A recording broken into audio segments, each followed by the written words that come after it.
어머니, 이제 좀 현실을 받아들이세요. 이 카페는 법적으로 제 거예요.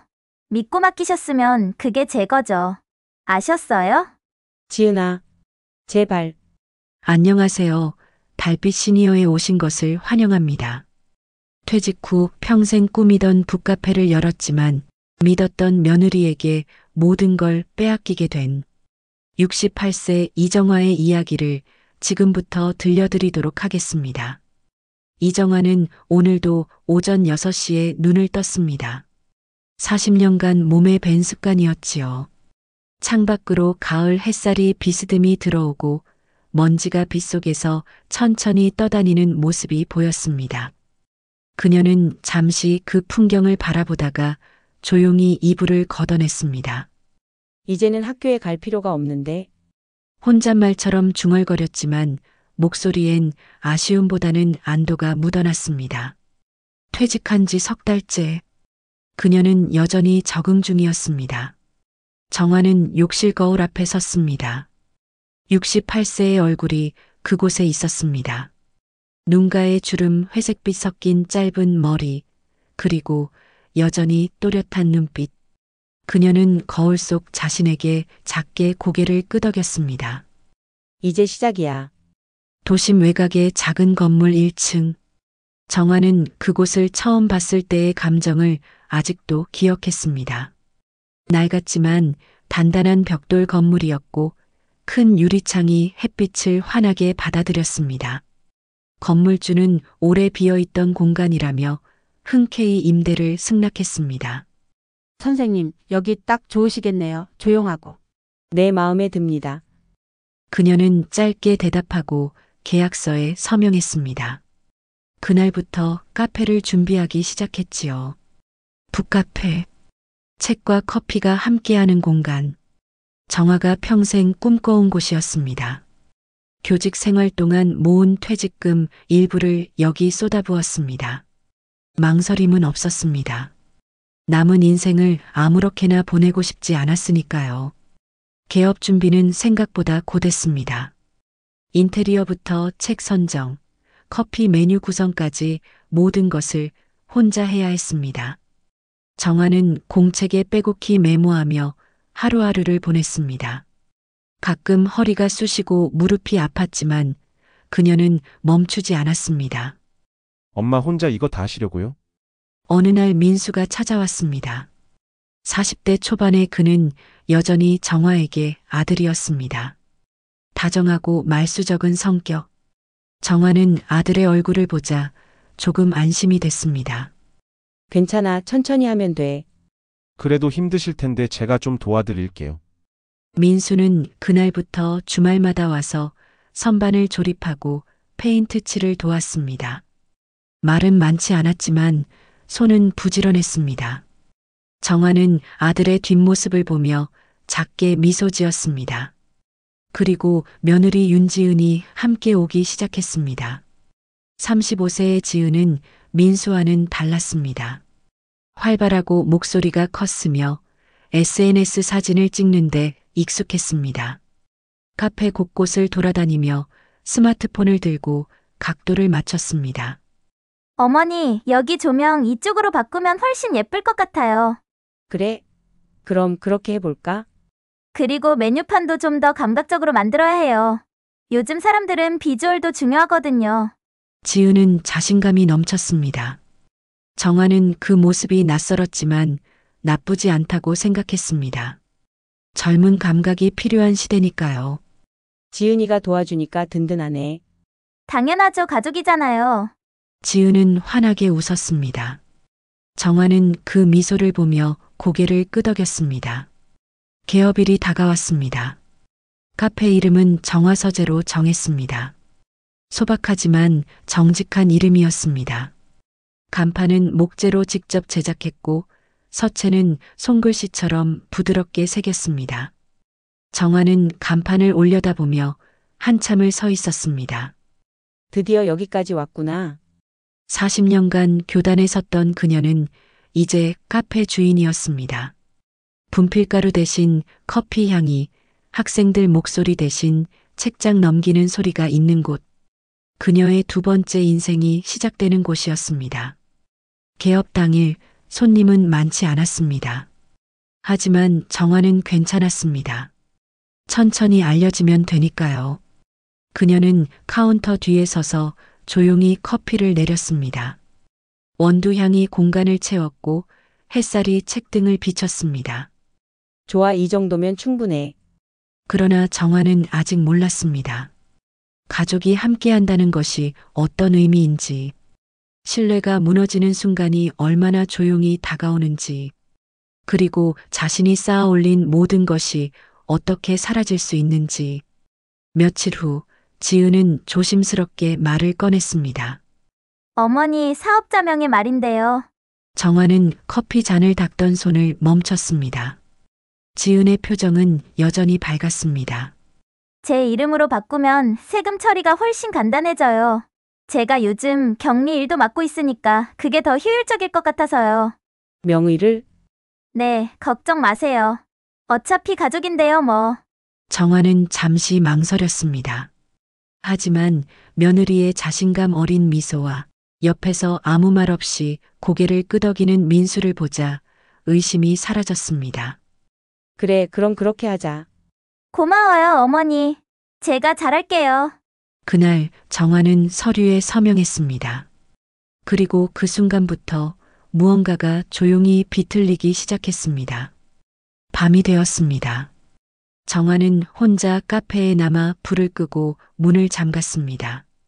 거리는 고요했고 가로등 불빛만이 길을 비췄습니다. 그녀는 간판을 다시 한번 올려다봤습니다. 정화서재. 내 이름으로 시작한 곳이야. 그렇게 중얼거리며 걸음을 옮겼습니다. 하지만 가슴 한구석엔 설명할 수 없는 불안이 자리 잡고 있었습니다. 마치 무언가를 놓쳐버린 것 같은 느낌. 정화는 고개를 저으며 그 생각을 밀어냈습니다. 괜찮아, 가족인데. 그렇게 스스로를 다독이며 그녀는 어둠 속으로 걸어갔습니다. 사업자 명의를 바꾼 뒤 카페는 빠르게 변화했습니다. 지은은 매일 아침 일찍 나와 SNS를 관리했습니다. 인스타그램에 카페 사진을 올리고 해시태그를 달았습니다. 며칠 지나지 않아 젊은 손님들이 하나둘 찾아오기 시작했습니다. 여기 분위기 진짜 좋네요. 사진 찍어도 돼요? 손님들은 커피보다 인테리어에 먼저 반응했습니다. 지은은 그들에게 친절하게 웃으며 각도를 추천해줬습니다. 정화는 카운터 뒤에서 그 모습을 지켜봤습니다. 잘하네, 지은이가. 민수가 옆에서 조용히 말했습니다. 그러게, 나보다 훨씬 낫구나. 정화는 솔직하게 인정했습니다. 젊은 세대의 감각을 따라가기엔 자신이 부족하다는 걸 알았으니까요. 그러나 변화는 거기서 멈추지 않았습니다. 지은은 메뉴를 바꾸기 시작했습니다. 정화가 정성껏 고른 클래식 블렌드 대신 시즌 한정 음료와 디저트를 추가했습니다. 책 배치도 달라졌습니다. 문학 코너는 축소되고 에세이와 자기계발서가 전면에 나왔습니다. 어머니, 요즘 사람들은 가벼운 책을 선호해요. 그래도 이 책들은 괜찮아요. 창고에 보관하면 되잖아요. 지은은 이미 결정을 내린 듯 말했습니다. 정화는 입을 다물었습니다. 틀린 말은 아니었으니까요. 손님이 많아진 건 사실이었고 매출도 오르고 있었습니다. 하지만 카페는 점점 낯설어졌습니다. 어느 날 정화는 직원 면접 공고를 보고 놀랐습니다. 지은아? 이게 뭐니? 아, 그거요? 파트타임 직원 뽑으려고요. 어머니 혼자 하시기 힘드시잖아요. 내가 언제 힘들다고 했어? 말씀 안 하셔도 보면 알죠. 요즘 손님 많아졌잖아요. 지은의 목소리는 여전히 밝았습니다. 하지만 정화는 묘한 기분이 들었습니다. 자신에게 물어보지 않고 결정한 것들이 하나둘 쌓여가고 있었습니다. 그래도 미리 말을 해줬으면. 어머니, 요즘 세상은 빨라요. 좋은 사람 놓치면 안 되거든요. 걱정 마세요. 제가 잘 뽑을게요. 지은은 웃으며 다시 핸드폰을 들여다봤습니다. 정화는 더 이상 말하지 않았습니다. 하지만 가슴속 불안은 조금씩 커져갔습니다. 파트타임 직원이 들어왔습니다. 20대 초반의 여대생이었습니다. 지은은 그녀에게 업무를 직접 가르쳤고 정화는 그저 지켜볼 뿐이었습니다. 어느새 카페의 운영 방식은 지은을 중심으로 돌아가고 있었습니다. 어머니는 편하게 계세요. 저희가 다 할게요. 그래. 정화는 짧게 대답하고 카운터에서 물러났습니다. 편하게 있으라는 말이 왜 이렇게 불편하게 느껴지는지 알 수 없었습니다. 손님들은 이제 지은에게 먼저 말을 걸었습니다. 사장님, 이 메뉴 추천해 주세요. 사장님, 여기 예약 가능해요? 정화는 그 말을 들을 때마다 입술을 깨물었습니다. 사장은 자신이었습니다. 아니, 그랬습니다. 하지만 이제 그 사실은 흐릿해지고 있었습니다. 한 달이 지났습니다. 정화는 카페 운영비를 확인하려고 통장을 꺼냈습니다. 그런데 이상했습니다. 입금 내역이 보이지 않았습니다. 매출은 분명 올랐는데 통장엔 돈이 들어오지 않았습니다. 지은아, 네, 어머니. 이번 달 매출이 얼마나 됐어? 아, 그거요? 제 통장으로 들어왔어요. 사업자가 제 명이라서요. 그럼 운영비는? 제가 정리해서 드릴게요. 걱정 마세요. 지은은 아무렇지 않게 대답했습니다. 정화는 더 묻지 못했습니다. 사업자 명의가 바뀐 순간 돈의 흐름도 바뀐 것이었습니다. 그래, 알았어. 정화는 고개를 끄덕이고 자리를 떠났습니다. 하지만 밤에 잠이 오지 않았습니다. 천장을 보며 뒤척였습니다. 무언가 잘못되어 가고 있다는 확신이 들었지만 어디서부터 잘못된 건지 알 수 없었습니다. 다음 날 정화는 민수를 따로 불렀습니다. 민수야, 네, 엄마. 요즘 카페 일 어떻게 생각해?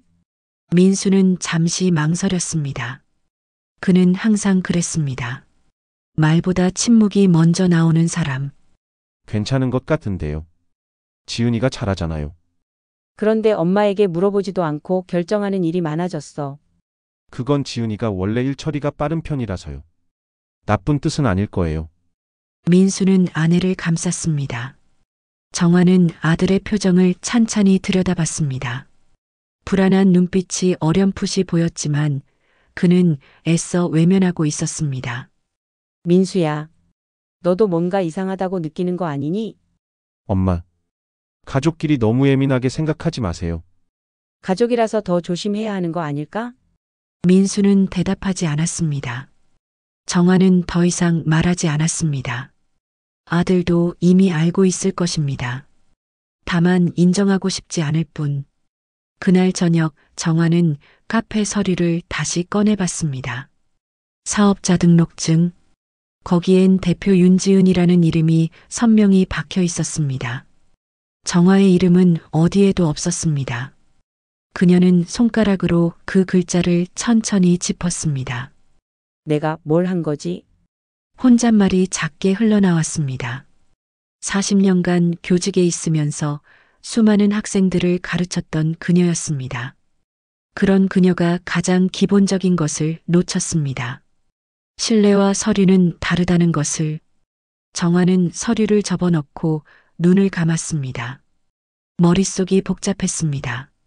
지은을 의심하고 싶지 않았습니다. 하지만 현실은 점점 선명해지고 있었습니다. 다음 날 아침, 정화는 평소처럼 카페로 갔습니다. 그런데 문이 잠겨 있었습니다. 열쇠를 꺼냈지만 자물쇠가 맞지 않았습니다. 어라? 그녀는 다시 시도했습니다. 여전히 열리지 않았습니다. 자물쇠가 바뀐 것이었습니다. 잠시 후 지은이 나타났습니다. 어머니, 왜 여기 계세요? 문이 안 열려서. 자물쇠 바꿨어? 아, 그거요? 보안 때문에 바꿨어요. 요즘 도난 사건 많잖아요. 지은은 새 열쇠로 문을 열었습니다. 정화는 그 뒷모습을 보며 멍하니 섰습니다. 자신의 카페인데 문을 열 수조차 없는 상황. 그게 현실이었습니다. 어머니, 들어오세요. 그래. 정화는 천천히 안으로 들어갔습니다. 카페는 여전히 아름다웠습니다. 햇살이 들어오고 책들이 가지런히 꽂혀 있었습니다. 하지만 이제 이곳은 그녀의 공간이 아니었습니다. 그날 밤, 정화는 침대에 앉아 오래된 사진첩을 펼쳤습니다. 교직 시절 사진들이 빼곡히 담겨 있었습니다. 졸업식 날 학생들과 찍은 단체 사진. 그 속에 자신은 환하게 웃고 있었습니다. 그때는 내가 확실했는데 정화는 중얼거렸습니다. 누가 선생이고 누가 학생인지 명확했습니다. 하지만 지금은 달랐습니다. 주인인지 손님인지 아니면 그냥 지나가는 사람인지 알 수 없었습니다. 사진첩을 덮고 정화는 창밖을 내다봤습니다. 어둠 속에서 가로등 불빛만이 희미하게 깜빡였습니다. 아직 늦지 않았을까? 그녀는 작게 물었습니다. 누구에게 묻는 건지도 모른 채. 하지만 대답은 돌아오지 않았습니다. 정화는 은행에 갔습니다. 평소처럼 카페 운영비를 확인하려던 참이었습니다. 창구 직원이 통장을 받아들고 컴퓨터를 확인했습니다. 그리고 조심스럽게 말했습니다. 고객님, 이 계좌는 현재 거래 내역이 없으시네요. 그게 무슨 말씀이세요? 잔액이 0원입니다. 정화는 순간 숨이 막혔습니다. 귀가 멍했습니다. 아니, 그럴 리가 없어요. 분명히 혹시 다른 계좌로 이체하신 건 아니신가요? 직원이 친절하게 물었지만 정화는 대답할 수 없었습니다. 이체한 적이 없었으니까요. 아니, 자신이 직접 한 게 아니었습니다. 확인 좀 더 해주실 수 있나요? 네, 잠시만요. 직원은 내역을 다시 조회했습니다. 그리고 화면을 돌려 보여줬습니다. 지난달 20일에 전액 출금되셨네요. 다른 계좌로 이체되었습니다. 어디로요? 고객 정보라 자세히는 말씀드릴 수 없지만 수취인 성함이 윤지은으로 되어 있습니다. 정화는 화면을 멍하니 바라봤습니다. 숫자들이 흐릿하게 보였습니다. 손이 떨렸습니다. 집으로 돌아오는 길, 정화는 버스 안에서 창밖을 응시했습니다. 거리는 평범했습니다. 사람들은 웃고 차들은 달렸습니다. 하지만 그녀의 세계는 무너지고 있었습니다. 전액? 퇴직금의 절반, 카페를 꾸리기 위해 모았던 모든 돈, 그게 사라졌습니다. 며느리 이름으로 정화는 핸드폰을 꺼내 민수에게 전화했습니다. 벨이 몇 번 울리고 연결됐습니다. 무슨 일이세요? 민수야. 지금 어디니? 회사요, 왜요? 지은이 어디 있어? 집에 있을 텐데요. 무슨 일이세요? 정화는 잠시 말을 멈췄습니다. 뭐라고 설명해야 할지 몰랐습니다. 아니야. 나중에 얘기하자. 엄마 괜찮으세요? 응. 괜찮아. 전화를 끊었습니다. 괜찮지 않았지만 아들에게 먼저 말하고 싶지 않았습니다. 확인이 필요했습니다. 정화는 카페로 향했습니다. 문을 열고 들어서자 지은이 카운터에 서 있었습니다. 평소와 다름없는 모습이었습니다. 밝은 표정, 여유로운 태도, 어머니 오셨어요? 지은아, 정화는 최대한 침착하게 말했습니다. 오늘 은행 갔다 왔어. 아, 네. 내 통장에 돈이 하나도 없더라. 지은의 표정이 잠깐 굳었습니다. 하지만 금방 미소를 되찾았습니다. 아, 그거요? 사업자 통장으로 옮긴 거예요. 관리가 편하잖아요. 내 허락도 없이? 어머니, 사업자 명의가 제 이름이잖아요. 당연히 제 통장으로 관리해야죠. 지은은 당연하다는 듯 말했습니다. 정화는 가슴이 답답했습니다. 그래도 미리 말을 했어야지. 말씀드렸잖아요. 세금 처리하려면 이렇게 해야 한다고. 세금 처리? 그럼 영수증이라도 보여줄 수 있어? 지은의 눈빛이 차가워졌습니다. 어머니, 저 의심하시는 거예요? 의심이 아니라 확인이야. 내 돈이잖아. 어머니 돈? 지금 사업자는 저예요. 법적으로도 이 카페는 제 거예요. 정화는 숨이 막혔습니다. 며느리의 목소리는 단호했습니다. 더 이상 며느리가 아니었습니다. 그저 차갑게 사실을 말하는 타인이었습니다. 그날 저녁 민수가 집으로 왔습니다. 정화는 거실에서 기다리고 있었습니다. 민수는 현관문을 열고 들어서더니 망설이며 말했습니다. 엄마 지은이한테 들었어요. 그래, 그게 지은이 말로는 사업 운영상 필요한 거였대요. 너도 그렇게 생각하니? 민수는 대답하지 못했습니다. 엄마, 죄송해요. 뭐가? 제가 더 신경 썼어야 했는데. 민수의 목소리가 떨렸습니다. 정화는 아들의 어깨를 바라봤습니다. 40년을 살아온 아들이었지만 지금은 무너진 사람처럼 보였습니다. 민수야, 솔직하게 말해봐. 넌 알고 있었니? 아니요. 저도 몰랐어요. 진짜예요. 그럼 이제 어떻게 할 거니? 민수는 고개를 들었습니다. 눈이 붉어져 있었습니다. 제가 지은이한테 얘기해 볼게요. 돌려달라고. 네 아내잖아. 네가 설득할 수 있겠니? 해볼게요. 정화는 더 이상 말하지 않았습니다. 아들도 피해자일지 모른다는 생각이 들었습니다. 하지만 동시에 그가 방관했다는 사실도 부정할 수 없었습니다. 다음 날 아침, 정화는 다시 카페로 갔습니다. 그런데 간판이 바뀌어 있었습니다. 카페 루미에르. 그 아래 작은 글씨로 대표 윤지은이라고 적혀 있었습니다. 정화는 그 자리에 얼어붙었습니다. 정화 서재는 사라졌습니다. 자신의 이름이 지워진 것이었습니다. 문을 밀고 들어가자 지은이 의자에 앉아 있었습니다. 여유롭게 커피를 마시고 있었습니다. 어머니, 간판을 왜 바꿨어? 리브랜딩이에요. 요즘 트렌드에 맞춰서요. 내 허락도 없이? 지은은 커피 잔을 내려놓고 정화를 똑바로 봤습니다. 어머니, 이제 좀 현실을 받아들이세요. 뭐라고? 이 카페는 법적으로 제 거예요. 사업자도 통장도, 간판도 다 제 이름이에요. 그건 내가 믿고 맡긴 거야. 믿고 맡기셨으면 그게 제 거죠. 서류에 서명하신 건 어머니예요. 정화는 말문이 막혔습니다. 법적으로 틀린 말이 아니었습니다. 자신이 서명했습니다. 명의를 넘겼습니다. 그 순간 모든 권리가 넘어간 것이었습니다. 지은아, 제발. 어머니, 이제 좀 쉬세요. 이건 젊은 세대의 일이에요. 어머니는 충분히 하셨어요. 지은의 목소리는 차갑고 단호했습니다. 정화는 그녀의 눈을 봤습니다. 거기엔 미안함도 죄책감도 없었습니다. 그저 계산된 냉정함만이 있었습니다. 정화는 카페를 나왔습니다. 다리가 후들거렸습니다. 벤치에 앉아 숨을 고르려 했지만 쉽지 않았습니다. 40년 교직 생활을 마치고 시작한 두 번째 인생. 그게 이렇게 무너질 줄은 몰랐습니다. 핸드폰이 울렸습니다. 민수였습니다. 엄마, 그래, 지은이가 이혼하자고 했어요. 정화는 눈을 감았습니다. 아들의 목소리는 부서져 있었습니다. 일단 집으로 와.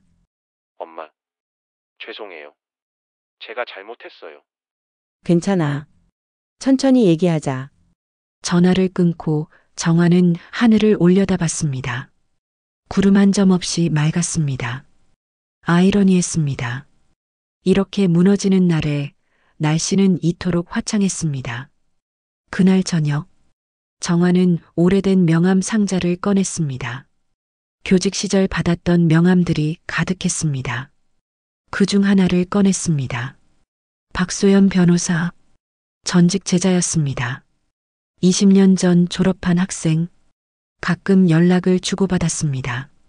정화는 핸드폰을 들었습니다. 망설였습니다. 하지만 선택지가 없었습니다. 전화를 걸었습니다. 신호음이 울렸습니다. 여보세요? 소연아, 선생님이야. 선생님? 오랜만이에요. 밝은 목소리였습니다. 정화는 잠시 말을 멈췄습니다. 그리고 천천히 입을 열었습니다. 너의 도움이 필요해. 무슨 일이세요? 정화는 조용히 사정을 설명했습니다. 카페 이야기, 며느리 이야기, 사라진 돈 이야기. 박소연은 끝까지 들었습니다. 그리고 단호하게 말했습니다. 선생님, 내일 제 사무실로 오세요. 제가 도와드릴게요. 고맙다. 선생님, 아직 늦지 않았어요. 전화를 끊고 정화는 명함을 손에 쥐었습니다. 작은 희망이었습니다. 그날 밤 정화는 오랜만에 깊이 잠들었습니다. 악몽은 없었습니다. 오히려 꿈속에서 교단에 서 있었습니다. 분필을 들고 학생들 앞에서 말했습니다. 포기하지 마. 끝까지 가봐야 알아. 그 목소리가 자신에게 하는 말 같았습니다. 정화는 눈을 떴습니다. 새벽이었습니다. 창밖은 아직 어두웠지만 동쪽 하늘이 조금씩 밝아지고 있었습니다. 아직 끝나지 않았어. 그녀는 일어나 옷을 갈아입었습니다. 거울 속 자신을 봤습니다. 68세의 얼굴. 하지만 눈빛은 여전히 살아 있었습니다. 이제 시작이야. 정화는 명함을 가방에 넣고 집을 나섰습니다. 새벽 거리는 고요했습니다. 하지만 그녀의 발걸음은 단단했습니다. 박소연의 법률사무소는 시내 중심가에 있었습니다. 정화는 엘리베이터를 타고 8층에 내렸습니다. 복도는 조용했고 사무실 문패가 차례로 보였습니다. 그중 하나에 박소연 법률사무소라고 적혀 있었습니다. 문을 열고 들어서자 박소연이 반갑게 맞았습니다. 선생님, 그동안 건강하셨어요? 소연아, 그동안 잘 지냈니? 20년 전 교단에서 가르쳤던 학생. 이제는 중견 변호사가 되어 있었습니다. 단정한 정장 차림에 차분한 눈빛. 정화는 그녀를 보며 안도감을 느꼈습니다. 앉으세요. 커피 드릴게요. 고맙구나. 두 사람은 마주 앉았습니다. 박소연은 노트북을 펼치고 펜을 꺼냈습니다. 선생님, 어제 전화로 말씀하신 내용 정리해봤어요. 하나씩 확인해 볼게요. 그래, 먼저 사업자 명의 변경은 선생님이 직접 서명하신 거 맞죠? 그래. 정화는 고개를 끄덕였습니다. 가슴이 답답했습니다. 그럼 통장 이체 내역은요? 선생님이 직접 이체하신 건 아니시죠? 아니야. 나는 한 적 없어. 그럼 누가 했을까요? 지은이겠지. 사업자 통장이 그의 명이니까. 박소연은 메모를 적었습니다. 표정은 진지했습니다. 선생님, 이건 명백한 횡령이에요. 사업자 명의와 별개로 선생님 동의 없이 자금을 이동시킨 건 범죄예요. 정말? 네. 증거만 확보되면 충분히 승소할 수 있어요. 정화는 처음으로 희망을 느꼈습니다. 하지만 동시에 두려움도 밀려왔습니다. 소연아, 그런데 이게 법정까지 가야 하는 거니? 최선은 합의예요. 하지만 상대가 협조하지 않으면 소송밖에 없어요. 정화는 잠시 침묵했습니다. 며느리를 고소한다는 것. 그게 현실이 될 줄은 몰랐습니다. 박소연은 구체적인 계획을 설명했습니다. 먼저 은행 거래 내역을 확보해야 해요. 선생님 통장이랑 사업자 통장 모두요. 어떻게? 은행에 요청하시면 돼요. 제가 위임장 작성해 드릴게요. 알았어, 고맙구나. 그리고 카페 직원들 연락처 있으세요? 증인이 필요할 수도 있어요. 정화는 고개를 끄덕였습니다. 파트타임 직원의 얼굴이 떠올랐습니다. 있어. 한 명 있어. 좋아요. 그 직원한테도 연락해 보세요. 카페 운영 상황이나 지은 씨의 행동을 증언할 수 있을 거예요. 그런데 정화는 망설였습니다. 그 애가 협조해 줄까? 지은이가 고용한 애인데. 일단 물어봐야죠. 사람 일은 알 수 없으니까요. 박소연은 조용히 웃었습니다. 정화는 그 미소를 보며 조금 안심했습니다. 사무실을 나와 정화는 은행으로 향했습니다. 창구 직원에게 위임장과 신분증을 제출하고 거래 내역을 요청했습니다. 직원은 서류를 확인하고 출력을 시작했습니다. 3개월치 내역 맞으시죠? 네, 잠시 후 두툼한 서류 뭉치가 나왔습니다. 정화는 그걸 받아들고 한 장씩 넘겨봤습니다. 숫자들이 빼곡했습니다. 입금, 출금, 이체, 그리고 마지막 페이지에 선명한 기록. 윤지은 계좌로 전액 이체. 정화는 손이 떨렸습니다. 증거였습니다. 명백한 증거. 다음으로 정화는 파트타임 직원에게 연락했습니다. 여보세요? 수민이니? 나 이정화야. 아네, 사장님. 수민의 목소리는 조심스러웠습니다. 요즘 어떻게 지내니? 네, 괜찮아요. 혹시 시간 되면 만날 수 있을까? 할 얘기가 있어서. 수민은 잠시 망설였습니다. 그리고 작게 대답했습니다. 알겠습니다. 어디서 뵐까요? 카페 근처 작은 찻집. 정화는 창가 자리에 앉아 기다렸습니다. 잠시 후 수민이 들어왔습니다. 20대 초반의 앳된 얼굴. 하지만 표정은 어두웠습니다. 앉으렴. 네. 수민은 조심스럽게 앉았습니다. 정화는 차를 주문하고 천천히 말을 꺼냈습니다. 요즘 카페는 어때? 그냥 그래요. 지은 씨랑은 어떻게 지내? 수민은 고개를 숙였습니다. 대답이 없었습니다. 정화는 더 조심스럽게 물었습니다. 수민아, 카페에서 이상한 일 없었니? 무슨 말씀이세요? 있는 그대로 말해줬으면 좋겠어. 네가 본 거 들은 거 모두. 수민은 입술을 깨물었습니다. 한참을 망설이더니 작게 말했습니다. 사실은요. 응. 지금 사장님이 매출을 따로 관리하시더라고요. 제가 일하는 동안 보니까 손님들께 받은 돈을 현금으로 빼돌리는 것 같았어요. 정화는 숨을 죽였습니다. 얼마나? 정확히는 모르겠지만 하루에 10만 원씩은 되는 것 같았어요. 영수증도 안 끊고요. 그걸 왜 진작 말 안 했니? 무서웠어요.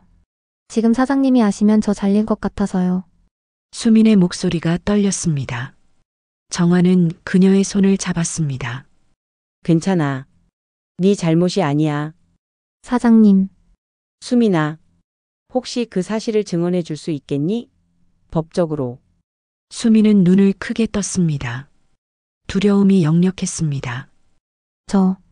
그러면 지금 사장님이 무섭지? 나도 무서워. 하지만 이대로 있을 순 없어. 정화는 차분하게 말했습니다. 수민은 한참을 고민하더니 고개를 끄덕였습니다. 해볼게요. 고맙다. 며칠 후 민수가 정화를 찾아왔습니다. 거실에 마주 앉았습니다. 민수의 얼굴은 수척했습니다. 며칠 사이 살이 빠진 것 같았습니다. 엄마. 지은이가 이혼 서류 보냈어요. 그래. 저 어떻게 해야 돼요? 민수의 목소리는 절박했습니다. 정화는 아들을 바라봤습니다. 민수야, 네 생각은 어때? 저는 모르겠어요. 지은이가 이렇게까지 할 줄은 몰랐어요. 너도 속은 거구나. 네. 저도 피해자예요, 엄마. 정화는 고개를 끄덕였습니다. 아들을 탓할 수만은 없었습니다. 민수야, 이제부터라도 네가 할 일이 있어. 뭔데요? 법정에서 증언해줘. 지은이가 어떻게 카페를 넘겨받았는지 네가 본 걸 말해줘. 민수는 망설였습니다. 눈빛이 흔들렸습니다. 엄마. 그건 네 아내였던 사람이지만 이제는 범죄자야. 네가 감싸줄 이유가 없어. 네.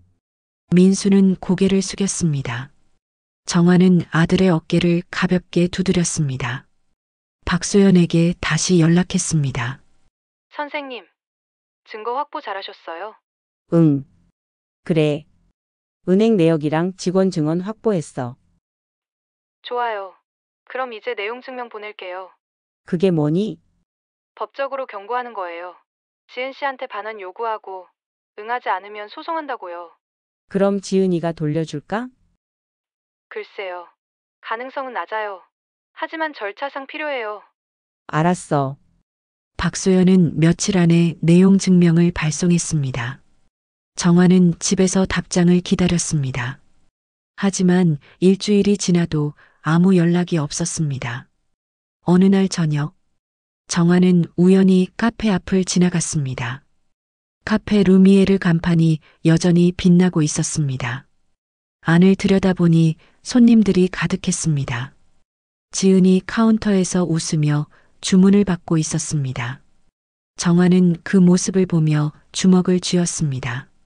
내가 만든 곳인데 가슴속에서 무언가가 타올랐습니다. 분노도 슬픔도 아니었습니다. 그보다 더 강한 것, 결심이었습니다. 정화는 돌아섰습니다. 집으로 향하며 핸드폰을 꺼냈습니다. 박소연에게 문자를 보냈습니다. 소연아, 소송 진행해줘. 끝까지 갈게. 답장은 금방 왔습니다. 알겠습니다, 선생님. 제가 함께 할게요. 그날 밤 정화는 오래된 교재를 꺼냈습니다. 국어 교과서였습니다. 40년 전 처음 교단에 섰을 때 사용했던 책. 페이지를 넘기자 밑줄과 메모들이 보였습니다. 한 구절이 눈에 들어왔습니다. 정의는 늦더라도 반드시 온다. 정화는 그 문장을 손가락으로 천천히 짚었습니다. 늦어도 괜찮아. 올 거니까. 그녀는 책을 덮고 불을 껐습니다. 어둠 속에서도 눈빛은 또렷했습니다. 이제 진짜 싸움이 시작되는 것이었습니다. 법원 복도는 차갑고 조용했습니다. 정화는 딱딱한 의자에 앉아 차례를 기다렸습니다. 옆에는 박소연이 서류 가방을 무릎에 올려놓고 있었습니다. 복도 저편에서 지은이 변호사와 함께 걸어왔습니다. 두 사람의 시선이 마주쳤습니다. 지은은 여전히 침착했습니다. 깔끔한 정장 차림에 화장도 완벽했습니다. 마치 법정이 아니라 사업 미팅에 온 것처럼 보였습니다. 정화는 그 모습을 보며 입술을 깨물었습니다. 선생님, 긴장하지 마세요. 박소연이 작게 속삭였습니다. 응. 괜찮아. 하지만 손은 떨리고 있었습니다. 법정 문이 열렸습니다. 제1호 사건 입장하세요. 법원 직원의 목소리가 울렸습니다. 정화는 일어나 안으로 들어갔습니다. 법정은 생각보다 작았습니다. 판사석, 원고석, 피고석. 그게 전부였습니다. 판사가 들어오고 모두 일어났습니다. 착석하십시오. 재판이 시작됐습니다. 판사는 서류를 훑어보며 말했습니다. 원고 측 변호인 주장 요지를 말씀하세요. 박소연이 일어났습니다. 네, 재판장님. 원고 이정화 씨는 피고 윤진 씨에게 카페 운영을 위해 사업자 명의를 위임했습니다. 하지만 피고는 원고의 동의 없이 전 재산을 자신의 계좌로 이체했고 카페 소유권을 독점했습니다. 이는 명백한 횡령이자 사기입니다. 판사는 고개를 끄덕이며 피고 측을 봤습니다. 피고 측 말씀하세요. 지은의 변호사가 일어났습니다. 재판장님, 사업자 명의 변경은 원고가 자발적으로 서명한 것입니다. 자금 이동 또한 사업 운영을 위한 정당한 절차였습니다. 원고는 고령으로 사업 관리가 어려웠고 피고가 이를 대신 맡은 것입니다. 정화는 가슴이 답답했습니다. 고령? 그 단어가 귀에 박혔습니다. 증인 신문이 시작됐습니다. 첫 번째 증인은 수민이었습니다. 그녀는 떨리는 목소리로 증언석에 섰습니다. 증인은 카페에서 근무했던 김수민 씨 맞습니까? 네, 맞습니다. 카페 운영 중 특이사항이 있었습니까? 수민은 잠시 망설였습니다. 시선이 지은에게 향했습니다. 지은은 차갑게 그녀를 바라보고 있었습니다. 네, 있었습니다. 말씀해 주세요. 사장님께서 매출을 현금으로 빼돌렸습니다. 영수증을 끊지 않고 따로 보관했습니다. 하루에 적어도 10만 원씩은 됐습니다. 법정이 술렁였습니다. 지은의 표정이 굳었습니다. 증거가 있습니까? 직접 목격했었고 CCTV에도 남아있을 겁니다. 박소연이 고개를 끄덕이며 서류를 제출했습니다. 재판장님, CCTV 영상 자료 제출합니다. 두 번째 증인은 민수였습니다. 그는 증언석에 서서 고개를 숙였습니다. 목소리는 작았습니다. 증인은 피고의 남편이자 원고의 아들 맞습니까? 네. 사업자 명의 변경 과정을 알고 계셨습니까? 민수는 대답하지 못했습니다. 판사가 다시 물었습니다. 증인 대답해 주십시오. 알고 있었습니다. 그럼 왜 막지 않았습니까? 저는 아내를 믿었습니다. 그게 어머니를 위한 일이라고 생각했습니다. 하지만 결과적으로 원고의 재산이 피고에게 넘어갔습니다. 민수는 아무 말도 하지 못했습니다. 그저 고개만 숙이고 있었습니다. 정화는 아들의 뒷모습을 보며 가슴이 아팠습니다. 마지막으로 정화가 증언석에 섰습니다. 판사가 물었습니다. 원고는 사업자 명의를 자발적으로 변경하셨습니까? 네, 그럼 왜 지금 문제를 제기하시는 겁니까? 정화는 잠시 말을 멈췄습니다. 그리고 천천히 입을 열었습니다. 저는 며느리를 믿었습니다. 가족이니까 괜찮을 거라고 생각했습니다. 하지만 틀렸습니다. 명의를 넘긴 순간 저는 제 카페의 주인이 아니게 됐습니다. 돈도 권리도 심지어 출입조차 통제당했습니다. 그건 원고의 판단 착오 아닙니까? 판사의 질문은 냉정했습니다. 정화는 고개를 저었습니다. 판단 착오가 아닙니다. 신뢰를 이용한 사기입니다. 법정이 조용해졌습니다. 정화는 지은을 똑바로 봤습니다. 저는 40년간 교직에 있었습니다. 학생들을 믿고 가르쳤습니다. 그래서 가족도 믿었습니다. 하지만 저는 배웠습니다. 신뢰엔 책임이 따른다는 걸, 그리고 잘못된 신뢰는 바로 잡아야 한다는 것을. 재판은 한 달간 이어졌습니다. 증거 자료가 제출되고 증인들이 오갔습니다. 은행 거래 내역, CCTV 영상, 직원들의 증언. 모든 것이 지은에게 불리하게 작용했습니다. 그리고 마침내 판결일이 왔습니다. 법정은 사람들로 가득 찼습니다. 정화는 박소연 옆에 앉아 긴장한 표로 판사를 바라봤습니다. 판사는 판결문을 펼쳤습니다. 판결을 선고합니다. 법정이 숨을 죽였습니다. 피고 윤지은은 원고 이정화의 신뢰를 악용하여 사업자 명의를 변경하고 원고의 재산을 무단으로 이체했습니다. 이는 형법상 횡령 및 사기에 해당합니다. 따라서 피고에게 징역 1년 6개월, 집행유예 3년을 선고합니다. 또한 원고에게 손해 배상금 전액을 반환할 것을 명합니다. 정화는 눈을 감았습니다. 안도감이 밀려왔습니다. 피고는 7일 이내에 사업자 명의를 원고에게 환원하고 카페 운영권을 반환해야 합니다. 판사의 목소리가 차갑게 울렸습니다. 지은은 고개를 숙였습니다. 표정은 보이지 않았습니다. 법정을 나서는 길. 정화는 박소연과 함께 복도를 걸었습니다. 선생님, 수고하셨어요. 소연아, 고마워. 아니에요. 당연한 일한 거예요. 두 사람은 잠시 서서 창밖을 내다봤습니다. 가을 햇살이 따스했습니다. 선생님, 이제 카페 돌려받으시면 뭐 하실 거예요? 다시 시작하겠지. 정화는 작게 미소 지었습니다. 아직 늦지 않았으니까. 며칠 후 정화는 카페 앞에 섰습니다. 간판이 다시 바뀌어 있었습니다. 정화서재. 원래 이름이었습니다. 정화는 그 간판을 한참 바라봤습니다. 문을 열고 들어가자 낯익은 공간이 펼쳐졌습니다. 책장, 테이블, 카운터, 모든 것이 그대로였습니다. 하지만 이제는 진짜 자신의 것이었습니다. 정화는 카운터 뒤에 섰습니다.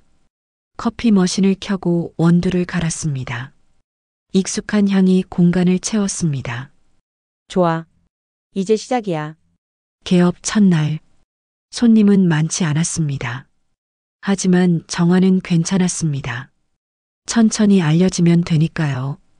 오후쯤 민수가 찾아왔습니다. 엄마, 왔니?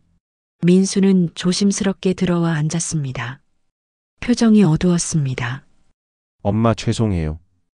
제가 됐어. 이제 그만하자. 정화는 커피를 내려 아들 앞에 놓았습니다. 민수야.